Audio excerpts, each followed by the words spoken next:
بسم اللہ الرحمن الرحیم۔ خالد بارو ولاگ میں خوش آمدید۔ آج سب سے پہلا موضوع جو ہمارا ہے وہ ہے قومی حکومت کا،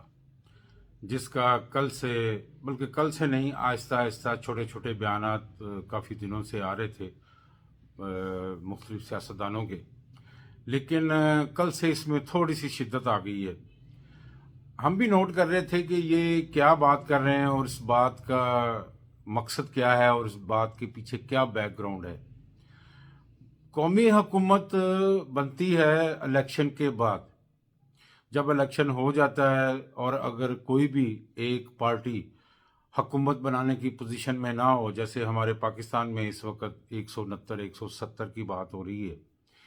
تو اکثریتی پارٹی کوئی بھی نہ بن سکے تو پھر وہ اتحادیوں کے ساتھ مل کر یا ایک سے زیادہ جماعتوں کے ساتھ مل کر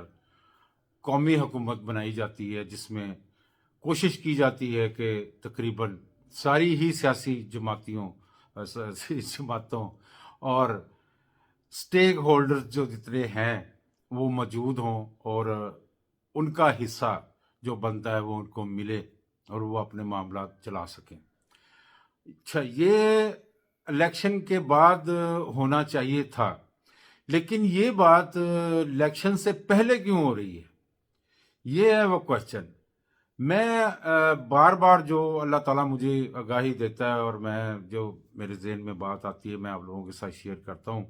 میں بہت دیر سے یہ بات کر رہا تھا کہ الیکشن والی جو بات ہے نا، یہ اس میں مجھے کہیں نہ کہیں کوئی باریک سی بات ہے جو اس وقت چھپی ہوئی، لیکن آہستہ آہستہ وہ بات سامنے آئے گی۔ تو یہ جو باریک سی بات ہے یہ کچھ بھی ہو سکتی ہے، میں کچھ شور نہیں ہوں کہ ایسا ہی ہو، لیکن یہ آپشنز موجود ہیں۔ یہ جو باتیں ہو رہی ہیں، چلیں ہم جو ہو رہا ہے اس وقت ہم اسی کے اوپر بات کر لیتے ہیں کہ یہ قومی حکومت کی بات کیوں ہو رہی ہے۔ ایسی کون سی بات ہے کہ میاں نواز شریف صاحب مولانا فضل الرحمان کے پاس جاتے ہیں، بلوچستان جاتے ہیں، ایم کیو ایم سے ملتے ہیں اور بھی بہت ساری سیاسی جماعتیں ہیں۔ پیپلز پارٹی کی جہاں تک بات ہے آپ لوگ شاید بھول گئے ہیں، لیکن میں آپ کو یاد دلاتا ہوں کہ جب یہ شہباز شریف صاحب کی حکومت بنی تو اس وقت بلاول بھٹو صاحب اپنی پارٹی کے چیدہ عناصر قاہرہ صاحب اور ایک دو دوست کو لے کے لندن تشریف لے کے گئے تھے، اور وہاں جا کے انہوں نے میاں نواز شریف صاحب سے ملاقات کی تھی، اور میرے اندازے کے مطابق آئندہ جو الیکشن آنے والے ہیں اس وقت کے حساب سے جو اب الیکشن آنے والے ہیں، اس کی پوری منصوبہ بندی کی گئی، پورے کینڈیڈیٹ سیٹ کیے گئے، پورا ایک اسکرپٹ بنا لیا گیا۔ یہ ہو چکا ہے آلریڈی، پیپلز پارٹی بھی ساتھ میں آگے ملے گی، اس کا حصہ متعین ہے۔ تو سوال یہ ہے کہ ایسی کون سی بات ہے کہ میاں صاحب کا کوئی نمائندہ سردار ایاز صادق صاحب یا خواجہ سعد رفیق صاحب جاتے ہیں اپنے مخالفوں کے پاس؟ ظاہر ہے ان کی اپنی سیاسی جماعت ہے، ان کی اپنی سیاسی جماعت ہے، تو ان کا اپنا موقف ہے، اپنا نظریہ ہے، اپنے لوگ ہیں، اپنے ووٹر ہیں، اور آج سے نہیں سالوں سال سے یہ ایک دوسرے کی مخالفت کی سیاست کر رہے ہیں اور اسی طرح جیتتے بھی آ رہے ہیں، ہارتے بھی ہیں۔ ایسی کون سی بات ہے وہ جا کے اس میٹنگ میں ہوتی ہے کہ وہ سارے سالوں کی جو سٹرگل ہے اور مخالفت ہے اور جو دوست ہیں، احباب ہیں، جتنے بھی ان کے لوگ ہیں، ان سب کو نظر انداز کر کے یا ان کو ان کی بہتری نظر آتی ہے تو وہ بات جو ہے وہ فوراً مان جاتے ہیں، بغیر کسی ایجنڈے کے، بغیر کسی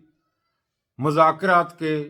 کوئی کمیٹیاں نہیں بن رہی، کوئی کچھ نہیں ہو رہا، بس ایسے جاتے ہیں اور پتہ نہیں ان کے کان میں کیا پھونکتے ہیں اور وہ فوراً جو ہے نا وہ کہتے ہیں جی بس ٹھیک ہے، ہو گیا کام۔ تو مجھے کہیں ایسے لگتا ہے کہ الیکشن سے پہلے شاید کوئی آرڈیننس، شاید کوئی ایسی کوئی بات جس کی وجہ سے اگلے 5 یا اگلے 10 سال کے لیے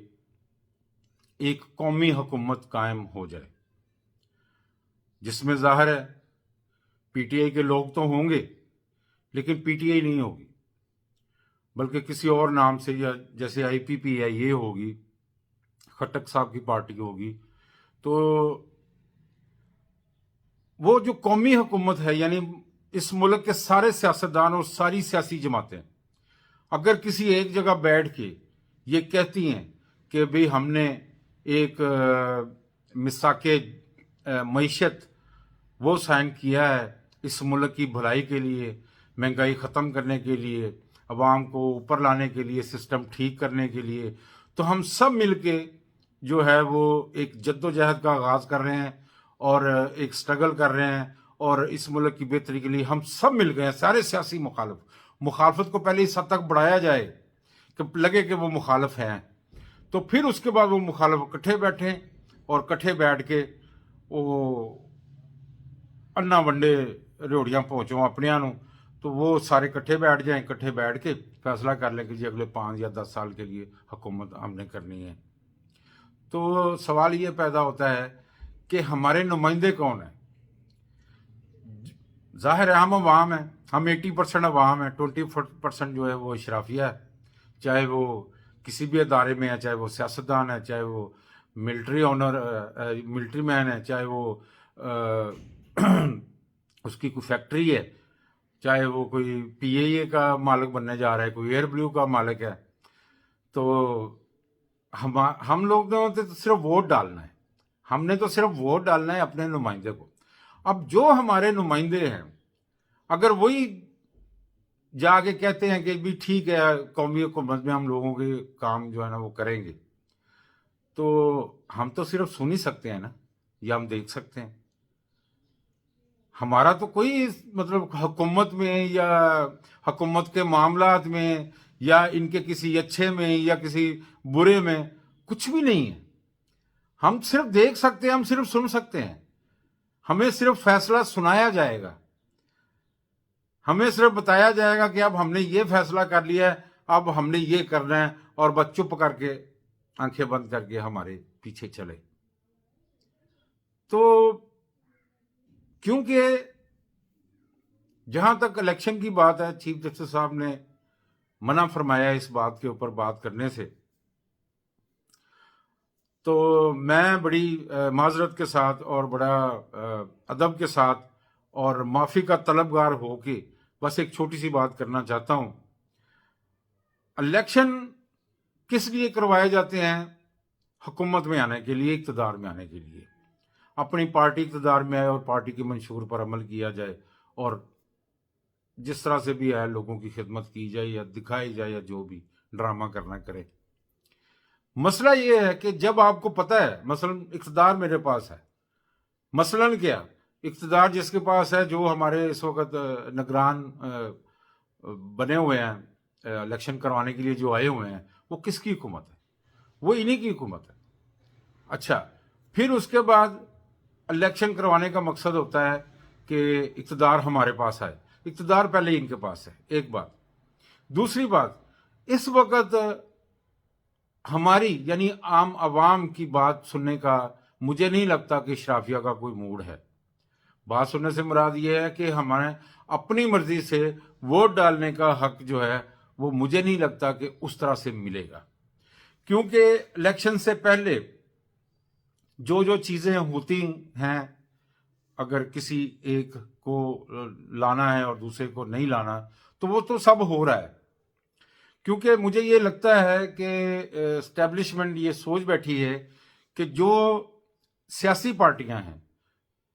جو سیاست کر رہی ہیں، وہ اپنی سیاست کریں اور جلسے بھی کریں، جلوس نکالیں اور ریلیاں بھی کریں، کارنر میٹنگ بھی کریں.